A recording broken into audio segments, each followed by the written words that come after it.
Саламатсыздар ма, құрметті шәкірттер, әріптестер, ата-аналар. Алтын Сақа олимпиадасының мектепшілік кезеңіне қатысқан барлық оқушыларға сәттілік болсын дейміз. 2025-2026 оқу жылына арналған республикалық Алтын Сақа олимпиадасының мектепшілік кезеңі 5-ші сыныптар бойынша талдауын бастаймыз. Енді жаңада айтып өттім, енді олимпиадаға қатысқан барлық оқушыларымызға сәттілік болсын дейміз. Осы сабақ арқылы сіздер өздеріңіздің олимпиадаға дайындықтарыңызды нығайтуға болады. Себебі Алтын Сақаны өздеріңіз жазып шықтыңыздар. Енді сол бойынша қай жерден қате кетті, қай жерің дұрыс кетті, қанша ұпай ала аласың деген нәрсе бұл координацияның өте маңыздылығы. Алтын Сақа олимпиадасының ерекшелігін өздеріңіз білесіздер. Міне Алтын Сақа олимпиадасының алдында дайындық жүргізіп отырмыз, координация жасап отырмыз. Сондықтан бұл өте бір ашық түрде өткізіліп келе жатқан, балалардың дайындығы үшін де өте осындай пайдасын тигізіп жатқан олимпиадалардың бірі деп сіздерге сенеміз. Енді бірінші бөлімде бізде қандай болды? 3 бөлімнен тұрды. Жазып шыққан оқушылар болса, біріншісі міне дұрыс жауапты таңдау сұраулары деген кездесті, дұрыс па? Ол жақта әр тапсырма үшін берілген 4 жауап нұсқасының біреуі ғана дұрыс деген. Неше тапсырма болды барлығы? Барлығы 7 тапсырма болды. Оның әр біреуі қанша ұпайдан екен? 4 ұпайдан, сонда барлығы 28 ұпайды құрап тұр. Бұл бізде бірінші бөлім, Ал екінші бөлімде тура сол сияқты қандай дұрыс жауапты таңдау сұраулары, бірақ мына біріншісінде бізде 4 жауаптың біреуі дұрыс болса, А, Б, С, Д деген. Ал екінші бөлімде 5 жауаптың біреуі дұрыс. А, Б, С, Д, Е деген 5 жауаптың тек біреуі дұрыс. Онда ол әр біреуі 5 ұпайдан, барлығы 6 есеп бар. Сонда 6 есеп бізде қанша ұпайды?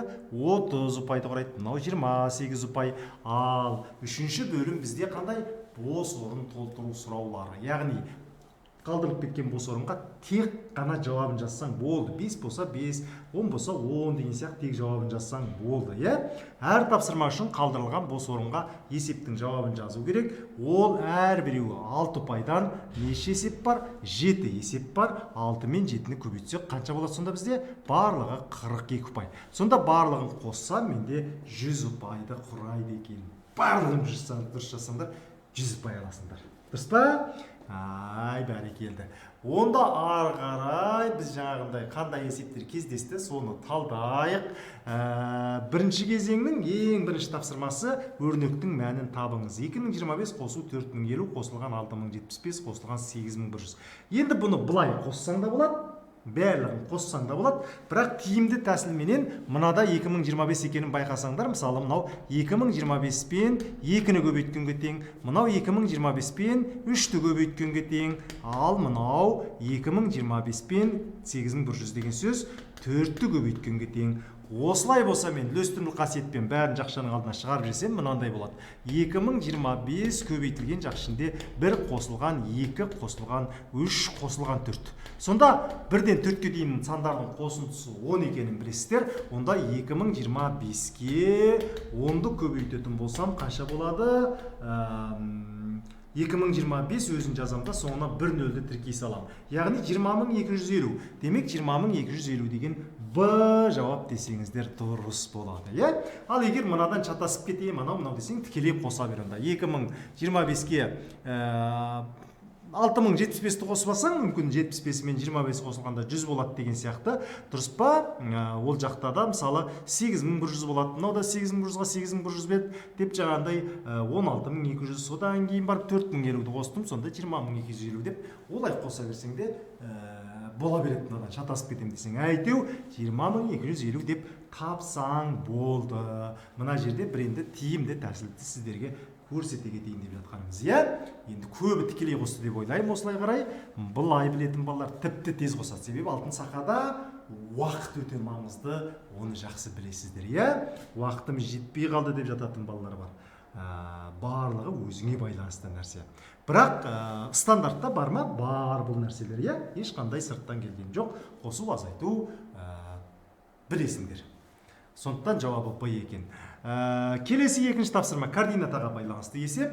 Берілген координаталық түзуде О және Q 78, О деген 0, Q 78 деп берілді. Сонда сақа деген сөзді құрап тұр екен. Қандай керемет.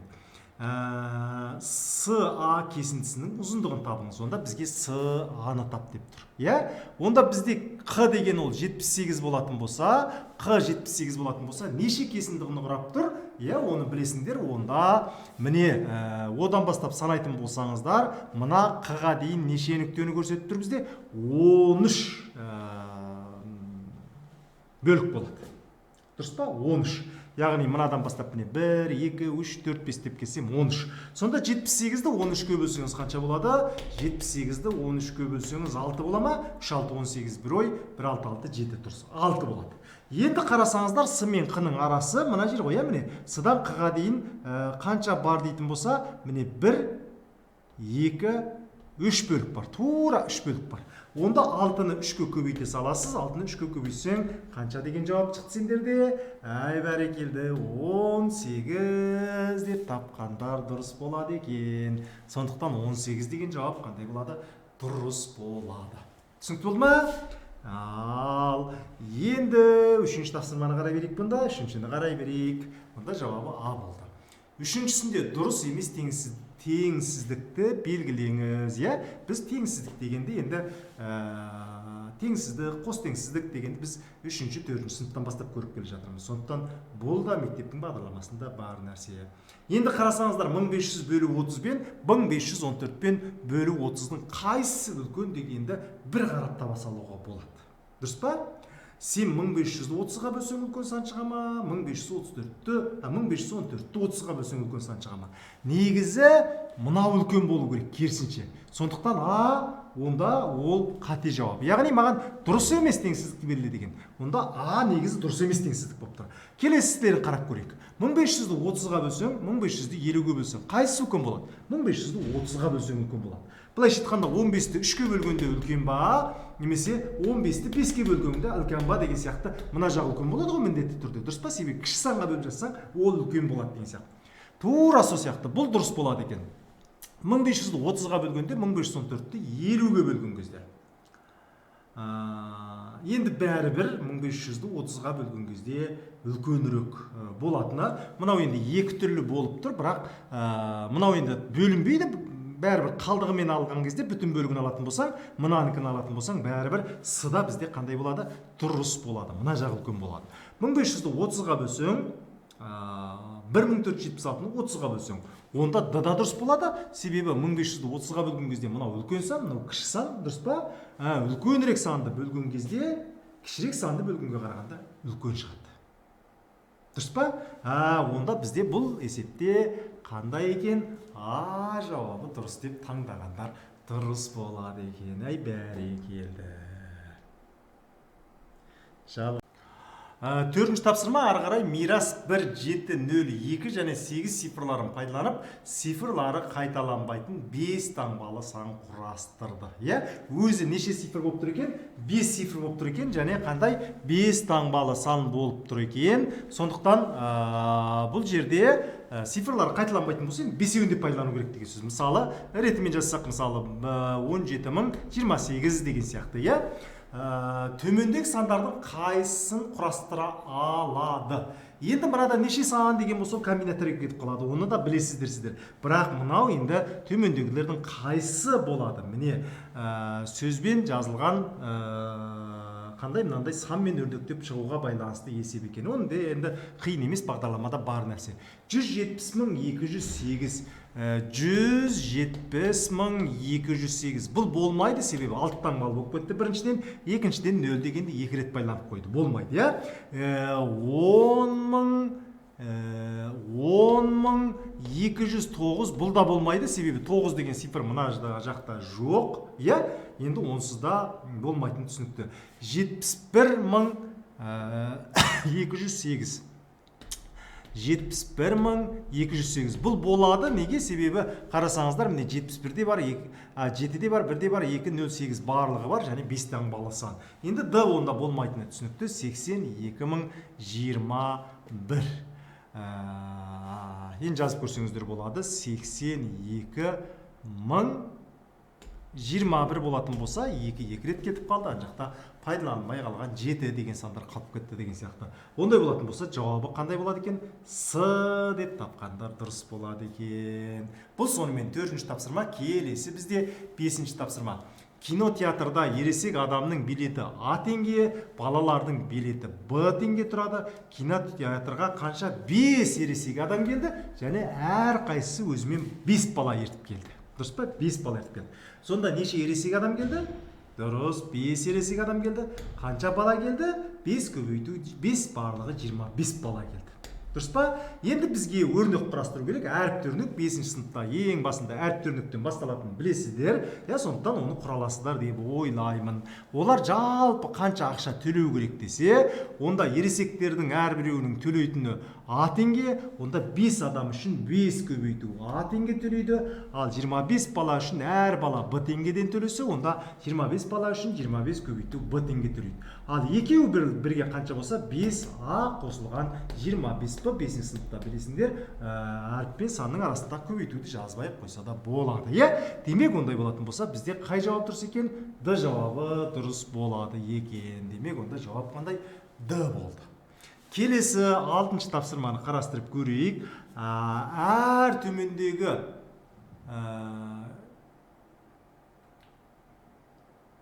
жоғарыда орналасқан екі санның қосындысына тең. Төмендегі сан, төмендегі сан, қарасаңыздар, төмендегі сан қандай? Жоғарыда орналасқан екі сан. Мына екеуінің қосындысы мынау, мына екеуінің қосындысы қандай? Мынау шықты. Сосын мына екеуін қосқанда барып, мынау шықты деген сөз. Ең соңында шыққан сан, сен мына екеуін қосасың ба, одан мына екеуін қосасың ба? Әйтеуір қосып жазсың, онда не болды?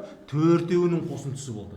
Дұрыс па? Сондықтан мен төртеуінің қосындысын битіп қосып жүрмей, тиімді тәсілмен қоса салсам, сол дұрыс болып тұр. Дұрыс па? Онда тиімді тәсілмен қосып көріңдерші, кәне қай жауап дұрыс болды екен, Тиімді тәсілмен. Тиімді тәсілмен қайсымен қайсыны қосқан дұрыс болады? Мен мына екеуінің қосқаннан гөрі ауыстырып жерсем, мына мен мына екеуін қосып жерсем, мына екі санды ауыстырып жерсем, сол кезде әдемі болады менде. Дұрыс па? Сонда мына мен мына екеуін қосалам. Ал мына мен мына екеуін қоссам қанша шығады менде? Яғни 1973-ге 8027-ні қосу маған оңайырақ. Қанша шығады? 10.000 шығады. Ауызша қоса салам.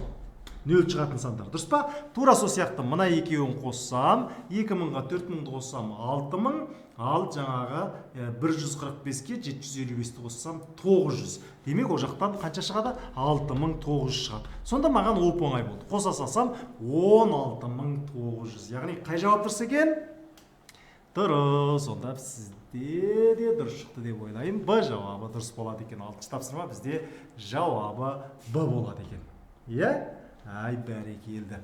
Ал онда 7-ші тапсырмаға келдік па? 7-ні қарап көрейік, және ол сіздерде ең соңғысы болу керек. Мирасқа көп қабатты үйдің 1-ші қабатынан 8-ші қабатына көтерілу үшін 112 баспалдаққа жоғары көтерілу керек. Қанша баспалдаққа? 112 баспалдаққа жоғары көтерілу керек. Мирастағы 85 баспалдақ жоғары көтерілсе, ол қай екі қабаттың арасында болады? Төмендегі жауаптардың қайсысы дұрыс дейді? Ал, кәне, қалай ойлайсыңдар? Қай жауап дұрыс деп таңдадыңдар сіздер? Онда бұл бізде ағаш егу, ағаш кесу мәселесі деген логиканы үнемі айтып жүрміз. Сіз 1-ші қабатта тұрсыз, бірақ ол жерде баспалдақ болмайды. Мысалы, 1, 2, 3, 4, 5, 6, 7, 8 дейінші. Мынау 1-ші баспалдақ. Мынау 2, мынау 3, мынау 4, мынау 5, мынау 6, дұрыс па? Мынау 7, мынау 8-ші қабат болады. Бірақ қарасаңыздар, баспалдақты міне жерден санаймын. 1, 2 аралық, 3 аралық, 4 аралық, дұрыс па? 5 аралық, 6 аралық, 7 аралық. Сондықтан мен 112-ні 8-ге емес, 112-ні 7-ге бөлем. Бұны білесіздер, 8 азайту бір себебі. 1-ші қабатта баспалдақ жоқ, онда 7 аралық, онда мен 112-ні нешеге бөлемін? 7-ге бөлемін. 7-ге бөлген кезде қанша болады? Ал айтып көріңдер. Бір жерде 7, 7, 42, 6, онда 16 болады. Дұрыс па? Міне 6, 7, 42, 1, 6, 6, ойдағы мен 11 болып тұр. Дұрыс па? 16. Демек бұл не түсіндіреді? Бір қабаттың арасында бізде 16 баспалдақ бар. 16 баспалдақ. Енді 85 баспалдақ ары қарай нешеге барады екен деп мен 85-ті 16-ға бөлем. Дұрыс па? 85-ті 16-ға бөлем. 85-ті 16-ға бөлсем 5-тен 5 80 болады, иә? Яғни менде 64 деген ол 4-ті көбейсем, 5-ті көбейсем 80 ғой. Сонда ар жағында 3 қалдық қалады, бірақ маған енді 3 қалдық дегеннің оқасы жоқ. 8-ден ары қарай 5 қалдық қалады керісінше, иә? 5 қалдық қалады. Ай, бәрекелді, сөйтіп дұрыстап отырыңыздар. 5 қалдық қалады. Онда не істейміз? Мына жерде міне 5-ден тиіп 5 қалдық деген сөз, ол тағы да 5 қабат көтерілді. Сосын арасында 5 баспалдақ жүрді. Сонда қараңыз, ол 8-ші қабаттан 5 баспалдақ тағы да 5 қабат көтерілсін. 8-ші, 9-ші, 10-ші, 11-ші, 12-ші, 13-ші. Дұрыс па? 8-ге 5-ті қоссақ қанша болады? 13 болады сонда. 8-ге 5-ті қоссаң қанша? 13. Ол 13-тен асып кетті, себебі ар жағында тағы 5 баспалдақ бар. Демек ол нешенің арасында онда? 13 пен 14-тің арасы деп жазғандар дұрыс. Қай жауап дұрыс екен? Онда бізде С жауабы дұрыс болады екен. Демек жауап қандай? С. Мына жерде қандай болады екен? Жауабы С болады екен. Ай, бәрекелді. Осылай таптыңдар ма? Осылай тапсаңдар дұрыс. Кейбіреулер 15 деп қою мүмкін, 14 пен 15 деп. Себебі ол жақта ол 8-ге бөліп қою мүмкін. 8-ге бөліп қойса арасы 14 деп. Онда қате болып кетеді. Түсіндіңіздер ма? Ал, тамаша. Онда енді бізде екінші бөлімге кіреміз. Бұнымен бірінші бөлімді аяқтайсың. Жеті есептің бәрін дұрыс жазсаң 28 ұпай аласың. Егер біреуі қате болып кетсе 24 болады, екеуі қате болып кетсе 20 болады деген сияқты. Сондай өздерің есептеп болсыңдар, Ал бізде енді екінші бөлім қандай болатын? Бұл да тура сол сияқты тест, бірақ ол жақта 5 жауаптың біреуі қандай болатын?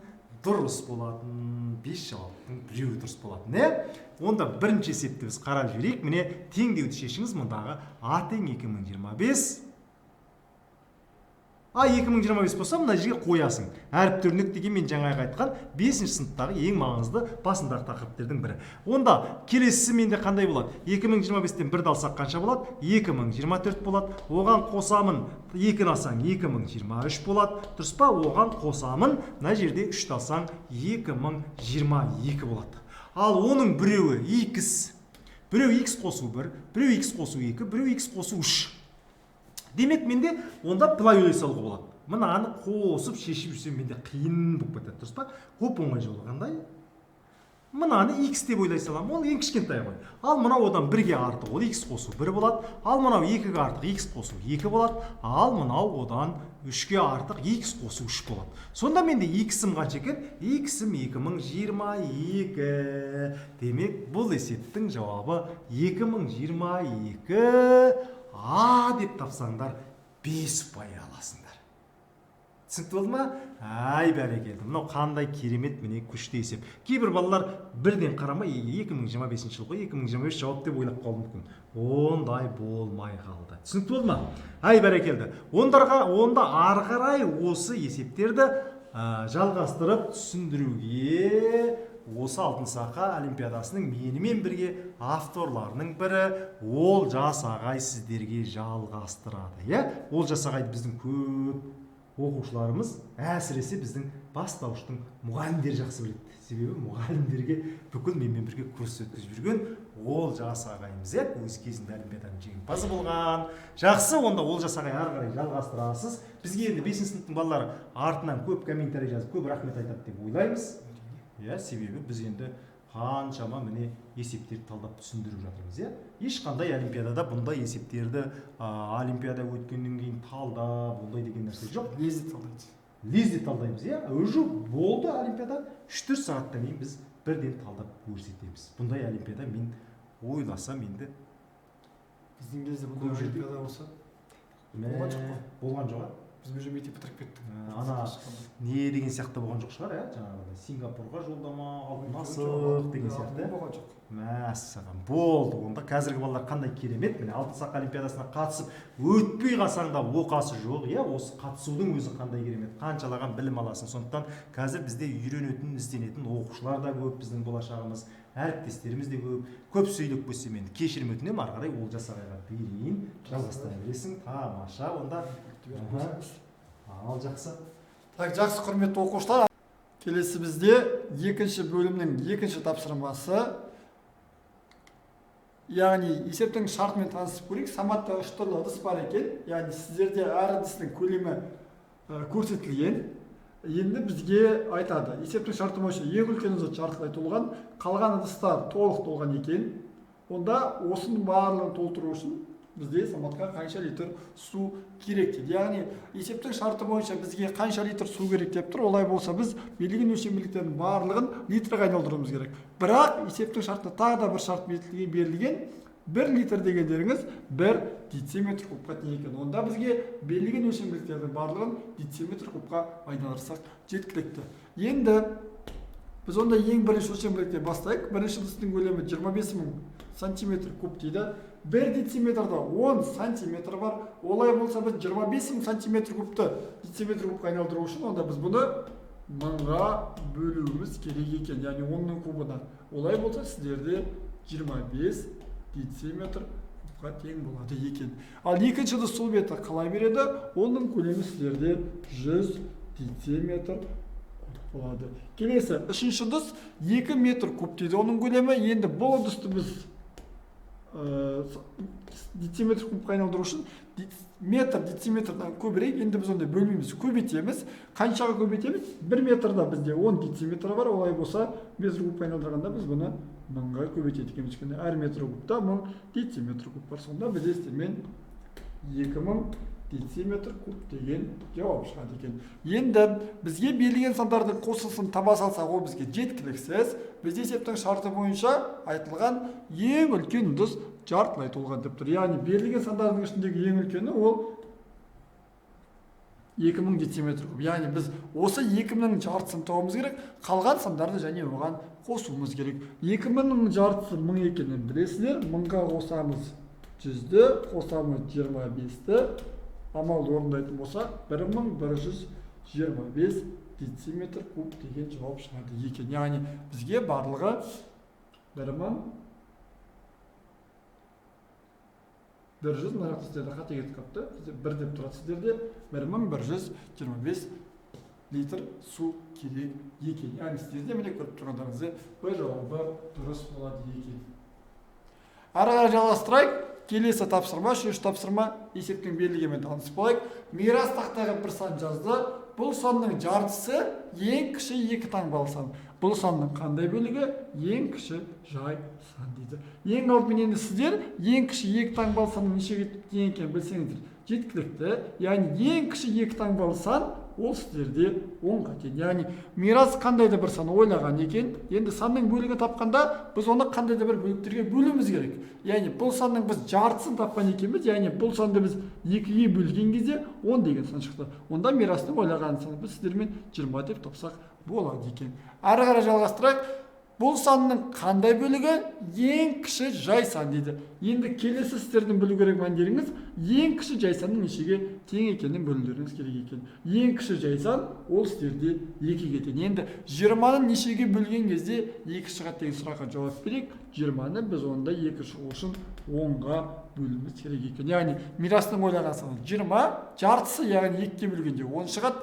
Мирастың ойлаған саны 20, оны 10-ға бөлсек 2 шығады екен. Енді біз 20-ны теңде 10 бөлікке бөліп бергенде 1 бөлік 2-ге тең болса, ол біз естерде 10-нан 1 бөлігі деген жауап нұсқасы дұрыс болады екен. Ары қарай, яғни дұрыс жауабы бұл нұсқасы болады. Ары қарай жалғастыра келесі 4-ші тапсырма. Есептің шарты бойынша А және Б фигураларының аудандары өзара тең дейді. Олай болса, Б тіктөртбұрышының ұзындығын нешеге тең екенін табуларыңыз керек екен. Яғни бізге сіздермен мына бір бөліктің ұзындығын табуымыз керек.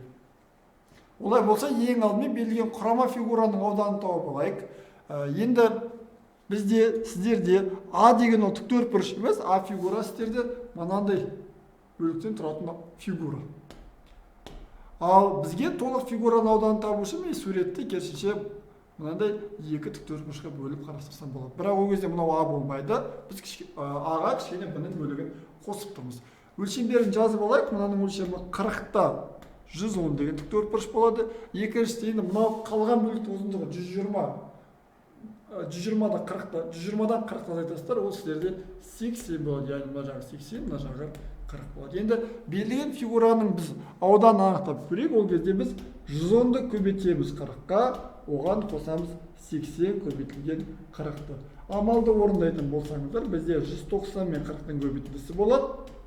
Әзірше енді мәнді есептесеңіздер болады, бірақ пока біз есептемейді, уақытымызды жоғалтпай. Яғни ауданды осы 180 мен 40-тың көбейтіндісі. Әрі қарай, енді осы ауданды біз теңді 2-ге бөлуіміз керек. Онда мен осы шыққан шаманы, одан шыққан мәнді әзірше 2-ге бөлемін.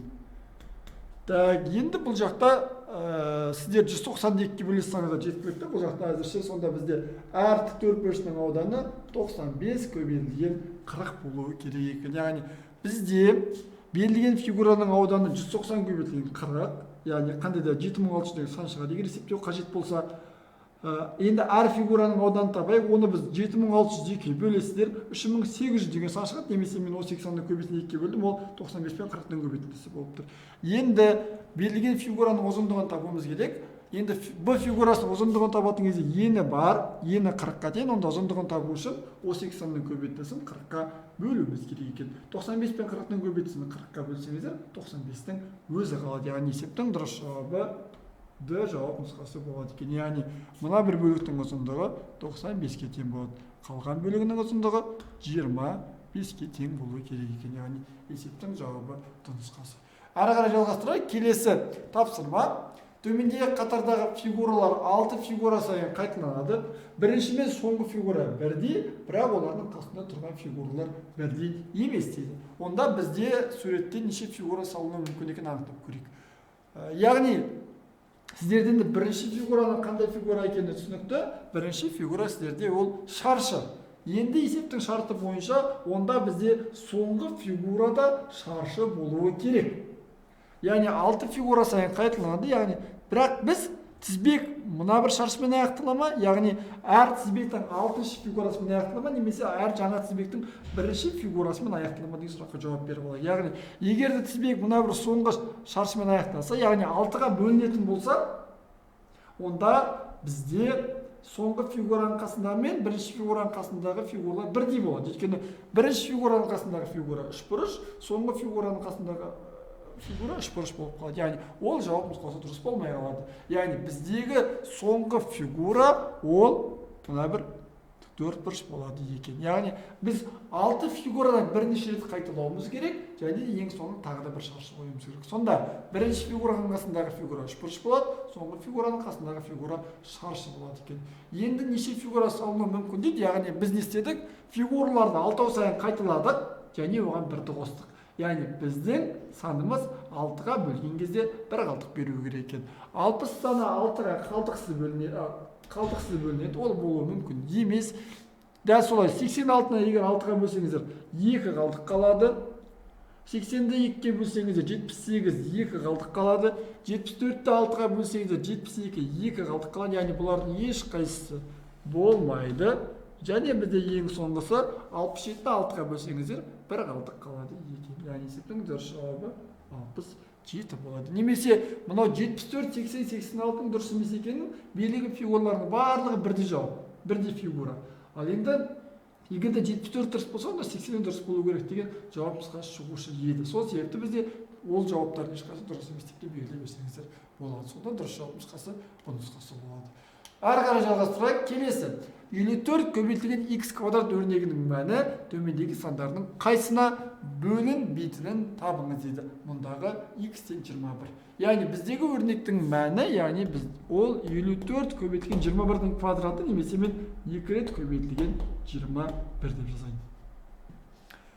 Енді осы өрнектің мәні төмендегі сандардан қайсына бөлінеді дейді. Енді мен ойланбасам, бөлінбейді дейді. Мен 18-ге бөлінетін дереу көзге көрсем болады. Өйткені біз 54, 21, 21 сандарының көбейтіндісін 18 көбейтілген 3 көбейтілген 21 көбейтілген 21 түрінде жазып алсаңыздар болады. Яғни 54-ті біз 18 көбейту 3 түрінде жазып алсақ болады. Енді көбейткіштердің біреуі ішінде 18 бар, онда мынау өрнектің мәні, мынау көбейтіннің мәні 18-ге бөлінеді деп айта берсеңіздер болады. Яғни 18-ге бөлінеді, және ол біздің дұрыс жауап емес. Енді дәл солай қалған жауаптардың барлығын қарастырып шығуымыз керек. Енді келесі жалғастыру үшін мен 98 деген санды өрнектеп алайын. Сіздер енді мектепте жай көбістік жүктеу деген тақырыпты білесіздер. 98 деген сан қандай сандардың көбейтіндісі екенін анықтап алайық. 98 саны ол сіздерде 49 көбейтілген 2-ге тең болады, немесе ол 7 көбейтілген 7 көбейтілген 2-ге тең болады. Яғни біз берілген көбейткішті көбейтіштерін жіктеген кезде біз оны 7 көбейту 2 түрінде жаза алсақ, яғни немесе мына сандардың көбейтіндісін 98 көбейту бір нәрсе деп жаза алсақ, онда берілген сан 98-ге бөлінеді. Егер олай жаза алмасақ, онда ол 98-ге бөлінбейді деген сөз. Енді тексеріп көрейік. Так, ол үшін бізге 98 деп жазу үшін 1 рет 7 керек, 1 рет 7 керек, 1 рет 2 керек. Яғни мынау вариант кетті. Бұны немесе арға жалғастыра берейік. Келесі сіздерде 21 деген санды біз 18-ді қалдырайық. 18-ді немесе 9 көбейту 2 деп жазайық. 2 көбейтілген 9 көбейтілген 3. 21-ді 7 көбейту 3 дейік. Келесі 21-ді 7 көбейту 3 дейік. Сонда енді көбейткіштердің орнын ауыстырамын, көбейтіндінің мәні өзгермейді, онда біз берілген көбейтіндіні келесідей түрде жазсаңыздар болады. Яғни 2 көбейту 7 көбейту 7 көбейтілген жақшаны жауып тастаймын да келесі жақшаға жазамын, қалғандарын жазып шығамын. 9 көбейтілген 3 көбейтілген 3 көбейтілген 3. Сонда егер де мына көбейтілердің біреуі мынау міністерде 98-ге тең болып тұр, екіншісі қандай да бір сан. Есептеу 20, 309, 81, 243. Яғни берілген көбейтіндіні біз 98 көбейту 243 түрінде де жазсақ болады екен. Яғни көбейтіндінің біреуі 98-ге тең, онда берілген сан 98-ге бөлінеді, және ол біздің дұрыс жауап емес. Ары қарай жалғастыра келесі 126 деген жауабымыз қанша екен. Да, солай біз 126 жүктеп көруіміз керек. 126 деген сіздерде ол 63 көбейтілген 2, ал 63 деген сіздерде ол 9 көбейту 7 көбейту 2. Яғни біз берілген сан 9-ға 7-ге 2-ге бөлінсе, онда біздің көбейтіндіміз осы сандарға бөлінеді деген сөз. Енді мен басынан бастап шығармаймын, мен мына жерден жалғастырып кете берсем болады. 9-ға бөлінеді, ішінде 9 бар. 2-ге бөлінеді, ішінде 2 бар, және 7 бар. Яғни мен 2, 9, 7-ні бөлек алып, қалғандарын бөлек жақшаға жазсам, бізде сіздермен 126 көбейтілген қандай да бір санды шығады екен. Нақтырақ көрсететін болсам, міне 2 көбейтілген 9 көбейтілген 7, екінші жақшаның ішінде сіздерде 3 көбейтілген 3 көбейтілген 7 көбейтілген 3. Берілген көбейтінің біреуі 126-ға бөлініп тұр, онда мына өрнектің мәнінде 126-ға бөлінеді деген сөз екен. Яғни бұл жауап нұсқасын алып тастаймыз. Келесі енді 441 дейді. 441 деген сан егер жіктейтін болсаңыздар, ол сіздерде 21 көбейту 21-дің өзі болады екен. Ол деген сөз міне өзі есептің алғы шартында да көріп тұрсыздар. 54 көбейту 21 көбейту 21 деп тұр. Яғни бізде мына 221-дің көбейтіндісін 54 көбейтілген 441 түрінде жазсақ та болады екен. Көбейтінің біреуі 441-ге бөлінеді, онда жалпы көбейтінің мәнінде 441-ге бөлінеді. Яғни бұл жауап нұсқасында бастай берсеңіздер болады. Сонда жалғыз бөлінбейтіні 196 деп есепті біз шығарсақ болады екен. Өйткені 196 4-ге бөлінеді, ал мынау көбейтінің мәні 4-ге бөлінбейді. Яғни дұрыс жауабы нұсқасы болады. Осымен құрметті оқушылар, сіздерде екінші бөлім аяқталды. Әрі қарай бос орынды толтыру, яғни үшінші бөлім да нөмірі қалып түсіп қалыпты. Бұл жақта біз сіздерге енді есептің толықтай жауабын жазуларыңыз керек болады. Онда бұл бөлімдегі есептерге біз тоқталып шығайық. 7 тапсырма бар екен. Бірінші тапсырма. Төмендегі сандар қатарында заңдылықты анықтап, сұрақ белгісінің орнындағы санды табыңыздар дейді. Енді біз сандар қатарында заңдылықты анықтап көрейік, бірақ анықтау барысында мен көзімізге көрініп тұрған амалдарды жазып шықсақ болады. Яғни мына 11 саны 3 есе артып жатыр екен, бірақ кейін 35-ке біз 2-ні қосып жатыр екенбіз. Мына жақта 3-те 3 есе артып жатыр, біз 9-ға 2-ні қосқан екенбіз. Ал 1-ден 3-ке барған кезде сіздер көбейту 3 немесе қосу 2 деп екеуін де жазсаңыздар болады. Бірақ сіздер байқап тұрсаңыздар болады, көбейту 3 пен қосу 2 қатар-қатар қайталанып жатыр. Сондықтан мен мына жаққа қосу 2 деп жазсам болады. Сонда біз не істеп тұрмыз? Бізде аттап заңдылық орындалды. Бірінші 2-ні қосамыз, кейін 3-ке көбейтеміз. 2-ні қосамыз, 3-ке көбейтеміз. Осы реттік жалғастыра береді. Онда келесі біз 35-ті 3-ке көбейтеміз. Сонда бізде сіздермен 105 деген жауап шығады екен. Яғни есептің дұрыс жауабы 105 болады.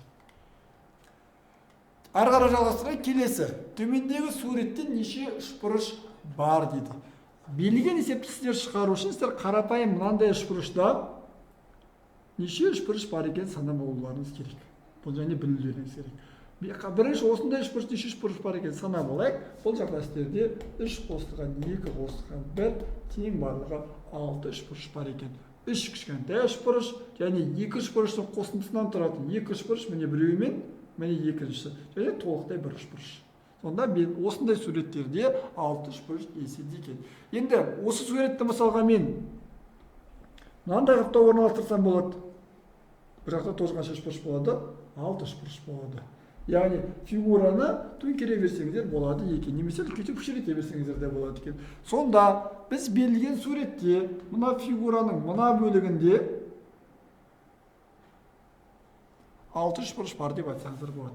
Себебі ол фигураны мысалатын болсақ, бізде мынандай фигура сурет болып тұр. Және бұл жақта бізде барлығы 6 үшбұрыш бар. Әрі қарай келесі. Енді мына бөлікті қарастырсаңыздар болады.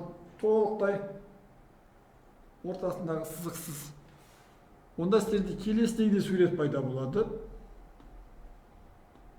Так, мұнда 6 болды. Бұл бөлікте дәл солай 6 үшбұрыш бар екен. Бағана санағанбыз. Енді келесі саналмаған бөлік қалды. Так, ол бізде сіздермен мына бөліге, енді бұл бөліктегі үшбұрыштарды санау өте оңай, барлықтарыңызға көрініп тұр деп ойлаймын. Ол бірінші қабатта біреу, 1 мен 2-нің қосындысы тағы да біреу, немесе толықтай тағы да біреу, бір жақта сіздерде 3 үшбұрыш бар екен. Сонда 6, 3 сандарының қосындысы бізде сіздермен барлығы 15 үшбұрыш бар деп анықтаса болады екен. Ары қарай жалғастырайық. Келесі үшінші тапсырма.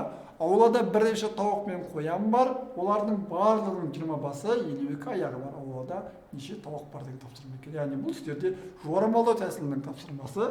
Есепті шығару үшін енді бұның түсіндірудің әртүрлі әдістері бар. Мен барлығын тауық деп ойлап көрейін, барлығын қоян деп ойлап көрейік деп шығаратынбыз. Басқаша бір әдіспен сіздерге түсіндіріп көрейін. Яғни мен барлық тауықтар мен қояндарды парталарға отырғызып қояйын. Сол кезде тауықтың 2 қолы жоқ қой. Ол тек астында 2 аяғы салбырап тұрады. Яғни мынау сіздерде партаның астында тауықтың 2 аяғы тұрады, үстінде тауықтың қолы болмайды. Бұл тауықтар. Ал қояндар дәл солай партаның астында 2 аяғы салбырап тұрады, және одан бөлек партаның үстінде 2 қолы болады екен. Сонда біз ең алдымен барлық тауықтар мен қояндардың партаның астын қарап шығамыз. Партаның астын қарайтын болсақ, тауықта да, қоянда да бізде 2 аяқтан бар. Онда 20-ны көбейтеміз 2-ге, тең барлығы партаның астында 40 аяғы болады екен. Онда қалған аяқтары ол партаның үстінде тұр деңіз. Ал партаның үстінде тек қана қояндардың ғана аяқтары бар. Сондықтан біз 52 мен 40-тың айырмасын 2-ге бөлуіміз керек. 52-ден 40 азайтып кеткені біз қалғанын тауып алдық. 2-ге бөлдік, өйткені әр қоянның 2 қолы ғана қалып қояды екен. Сонда амалды орындасақ 6 деген жауап шығады. 6 қоян бар. Ал енді барлығы 20 жануардан мен 6-ны алып тастасам, бізде сіздермен 14 қоян, 14 тауық деген жауап шығады екен. Яғни есептің жауабы 14 болады. Келесі 4-ші тапсырма. Цифрларының көбейтіндісі 120-ға тең ең кіші сан. Есепті шығаруда сіздер, яғни 120 санның көбейтішілігі жүктеулеріңіз керек. 120 санның көбейтішілігі жүктейсіздер. 120 саны біз егерде көбейтішілігі жүктейтін болсақ, ол сіздерде 2 көбейтілген немесе 120-ны бөле 2. 2-ге бөлсеңіздер 60 шығады, 2-ге бөлсеңіздер сіздерде 30 шығады, тағы да 2-ге бөлсеңіздер 15 шығады, 3-ге бөлесіздер 5 шығады, тағы 5-ге бөлесіздер 1 шығады. Сонда біз цифрларының көбейтісі 120-ға тең болатын санды жазған кезде, біз келесідегі сандарының көбейтіндісі түрінде жазсақ болады екен. Яғни егерде мен ешқай сандарды біріктірмесем, онда біз сіздерде 2 көбейту, 2 көбейту, 2 көбейту, 3 көбейту, 5 таңбалы сан жазып берсек болады. Бірақ бізде есепте сіздерде ең кіші сан құрастыруымыз керек екен. Яғни ең кіші санның 2 ережесі бар. Сан ең кіші болудың бірінші ережесі. Біздің санымыз ең аз цифрдан тұру керек. екінші ережесі үлкен разрядта кіші цифра орналасуы керек. Онда біздің санымыз екі таңбалы сан, бір таңбалы сан бола алмайтын, түсінікті. Екі таңбалы сан бола алады ма деген жағдайды қарастырып кетейік. Екі таңбалы сан болу үшін біз 5-ті біреумен біріктіруіміз керек. Бірақ 5-ті қайсымен топтастырсаңыздар да ол өзі екі таңбалы жалғыз өзі цифр болмай қалады. Сондықтан 5 өзі жалғыз болады. Ал қалғандары арқылы уже көзге көрініп тұр. Қалғаны бізде 2 көбейту 2 көбейту 3 көбейту 2, яғни 24, 24 деген санды сіздер тоже ол сіздерде цифр болып тұрған жоқ. Ал бізді санды құрастыруда ол цифрлар тұру керек. Енді біз онда түсінікті, біздің құрастыратын санымыз ол 3 таңбалы сан болады. Енді осы 3 таңбалы санның бір цифрі ол 5 болады, ол міндетті түрде. Енді қалған 2 цифрны көбейтті 24. 24-ті қандай сандар арқылы жазылатынымызды біз анықтап көрейік. 24 деген ол сіздерде 3 пен 8-ні көбейтіндісі, немесе 4 пен 6-ны көбейтіндісі. Сен алған цифрлар оны ауыстырсаңыздар болады, ештеңе өзгермейді. Енді қай жағдайда біз ең кіші сан құраса алатынымызды анықтап көрейік. Ол егерде бізде 3 пен 8 кездескен жағдайда. Сонда біздің құрастыратын санымыз 3-тен, 8-ден және 5-тен тұру керек. Сонда осы цифрлар арқылы құрастыруға болатын ең кіші сан 358 болады екен. Яғни есептің жауабы 358. Әрі қарай жалғастырайық. Келесі тапсырма, 5-ші тапсырма. Түзудің бойында осы реттілікпен А, Б, С, Д нүктелері бейнеленген. Яғни мен түзу салайын. Осы түзудің бойынан А нүктесін белгілейін, Б нүктесін белгілейін, С нүктесін белгілейін, Д нүктесін белгілейін. Әрі қарай АС кесіндісінің ұзындығы АБ кесіндісінің ұзындығын 4 есе ұзын дейді. Яғни мынау АС кесіндісінің ұзындығы АБ-ның ұзындығынан 4 есе ұзын. Так, онда сәл суретке ұқсау үшін мен кішкене Б нүктесін жылжытайын. Б нүктесін мына жаққа қарай орналастырайын. Сонда мынау АБ кесіндісі, мынау АС кесіндісі. БД және АС кесінділердің ұзындықтары тең, оған қазір барамыз. Ең ұзын кесінді 420 см болса, ең қысқа кесіндінің ұзындығын тапсырайық. Енді есептің шартында АС АБ-дан 4 есе ұзын болса, онда мен АБ-ның ұзындығын X деп алсам болады. Онда АС-ның ұзындығы осы 4 есе ұзын болса, ол 4X болады. Онда БС-ның ұзындығын табу үшін 4X-тен X алайтасыздар, оның ұзындығы сіздерде 3X-қа тең болады екен. Келесі енді айтып тұр, БД мен АС-ның ұзындығы тең дейді, онда мынау БД-ның ұзындығы ол да 4X болады. Онда нақты СД-ның ұзындығы тапқымыз келсе 4X-тен 3X алайтып, СД-ның ұзындығын X деп анықтап алсаңыздар болады. Енді ары қарай жалғастырайық. Ең ұзын кесінді 420 см дейді. Ең ұзын кесінді ол А-ды. Ол сіздер X қосу 3X қосу X, яғни А-ның ұзындығы 7X деп айтсаңыздар да болады. Сондықтан 1X-тің мәнін табу үшін біз 420-ны бөлеміз 7-ге. Сонда 60 шығады, яғни бір бөліктің ұзындығы 60-ға тең. Сұрақ: ең қысқа кесіндінің ұзындығы. Ең қысқа кесінді ол АБ болуы да мүмкін, ол СД болуы да мүмкін. Оның ұзындығын сұрап тұрса, сол X-тің өзін жаза саласыздар. Ең қысқа кесіндінің ұзындығы 60 см деген жауап дұрыс болады екен. Егерде сіздер 600 деп жазып қойсаңыздар, өлшем бірліксіз жауап берген жағдайда жауаптарыңыз қате болып саналады. Міндетті түрде жауаптарыңыз сантиметрмен нақты өлшем бірлігімен берілуі керек. Келесі 6-шы тапсырма. Пойыз тұрақты жылдамдықпен келе жатты. Оның ұзындығы 1200 метр болатын туннельден кіріп, 1 минуттан кейін толығымен шықты. Яғни, мынау сіздерде туннель болады. Пойыз туннельге толығымен кірді. Енді ол пойыз туннельден толығынан шығу үшін оған бізде барлығы 1 минут немесе 60 секунд керек уақыт керек екен. Ал пойыз 40 секунд бойы туннельдің ішінде болды. Яғни, оның ешқандай бөлігі көрінген жоқ екен. Енді сіздер пойыздың көпірден шығу туралы есептерді мектеп курсында шығарып жатсыздар, оның не екенін білесіздер. Яғни, пойыз 60 секундта ол толықтай туннельді жүріп өтеді. Туннельден шығу үшін. Және толықтай шығу үшін плюс өзінің ұзындығын жүріп өтеді екен. Яғни, пойыз бізде 60 секундның ішінде туннельдің және өзінің ұзындығын жүріп өтеді. Енді келесі, пойыз 40 секундта не жүріп өтеді? Енді 40 секундта бізде пойыздың мүлдем ұзындығы көрінбеу керек. Егер сіздер пойыз туннельді жүріп өтті десеңіздер, онда мына тұрған пойыз туннельден шығып қойды.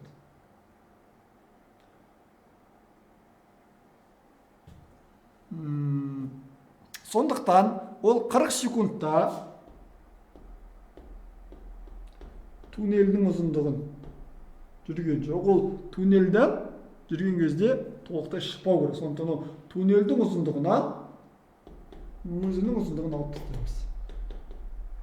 Сол кезде енді қандай да бір екі санның қосындысы 60 шығады, қандай да бір екі санның қосындысы 40 шығады. Ол деген сөз 50 мен 10-ның қосындысы 60, 50 мен 10-ның айырмасы 40.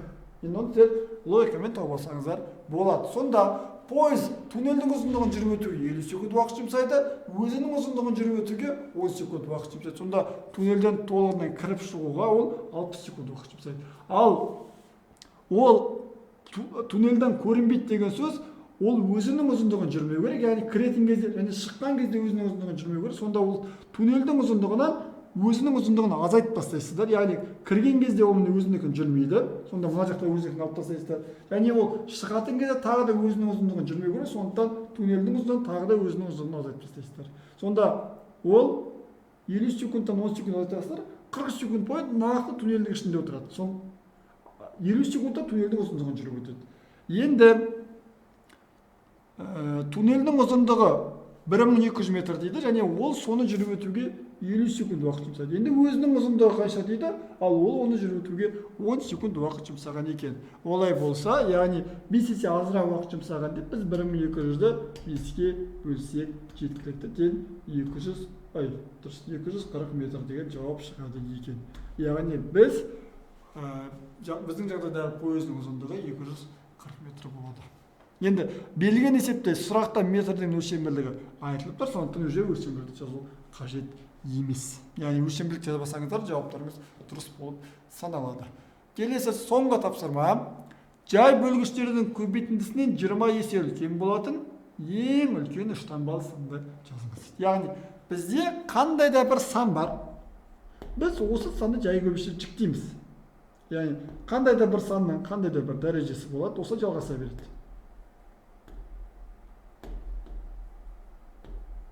Кейін бұл біздегі жай көбейтіш. Енді келесі екінші сан бар, ол осы санның жай бөлгіштердің көбейтіндісі. Мысалға 24 деген санды қарастырайық. Егер ол санды жіктейтін болсақ, ол 2-нің кубы көбейту 3 болады. Ал оның жай бөлгіштері деген сөз, ол 2-нің өзі ғана. Өйткені арғы 2-нің еселіктері ол жай болмайды. Және 3. Сонда біз 24-ті 2 мен 3-дің көбейтісіне бөлдік деген сөз.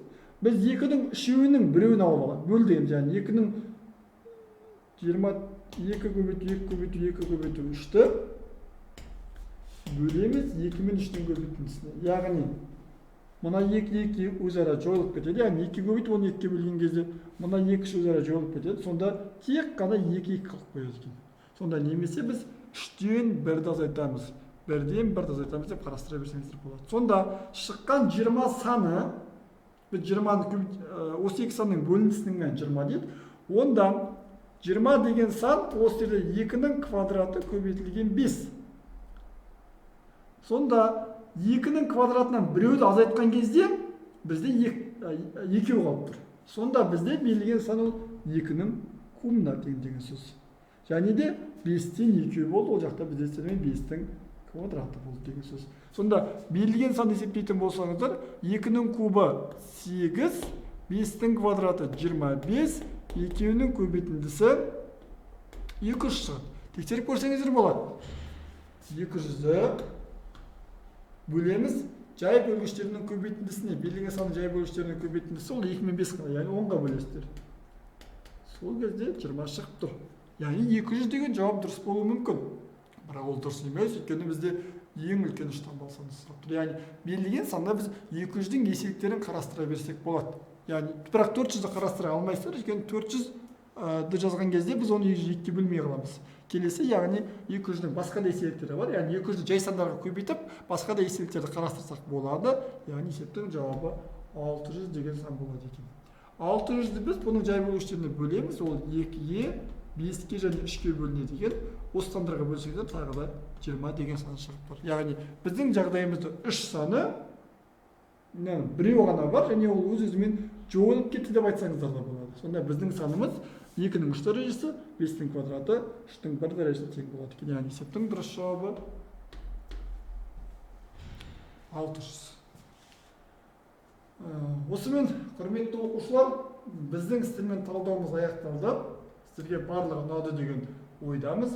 Барлық ойларыңызды, ұсыныстарыңызды төмендегі комментарияға жаза кетсеңіздер болады. Қанша ұпай алғандарыңызды жазсаңыздар болады. Қош, сау болыңыздар. Келесі сабақтарда көріскенше.